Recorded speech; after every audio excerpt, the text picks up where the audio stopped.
தூய செபஸ்தியார் மன்றாட்டு.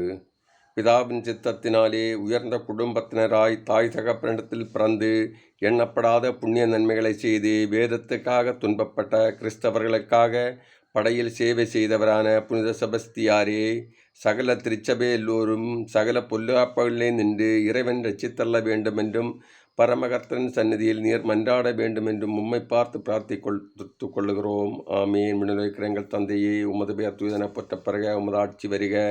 உமது திருவிழா மண்ணுலகில் நிறைவேறுவது போல மண்ணுலகில் நிறைவேறுக. எங்கள் அன்றாட உணவை எங்களுக்கு தாரும். எங்களுக்கு எதிராக குற்றம் செய்தோரை நாங்கள் மன்னிப்பது போல எங்கள் குற்றங்களை மன்னியும். எங்களை சோதனைக்கு உட்படுத்தாதையும் தீமின்னங்களை விடுவித்தள்ளும். ஆமீன். அருள் நிறைந்த மரியே வாழ்க. ஆண்டவர் உம்முடனே, பெண்களுள் ஆசி பெற்றவர் நீரே. உம்முடைய திருவயிற்றின் கனியாகிய இயேசுவும் ஆசி பெற்றவரே. புனித மரியே, இறைவனின் தாயே, பாவிகளாயிருக்கிற எங்களுக்காக இப்பொழுதும் எங்கள் இறப்பின் வேளையிலும் வேண்டிக் கொள்ளும். ஆமீன். தந்தைக்கும் மகனுக்கும் தூய ஆவியாருக்கும் ஆட்சிமை உண்டாவதாக. தொடக்கத்தில் இருந்தது போல இப்பொழுதும் எப்பொழுதும் என்றென்றும் இருப்பதாக. ஆமீன்.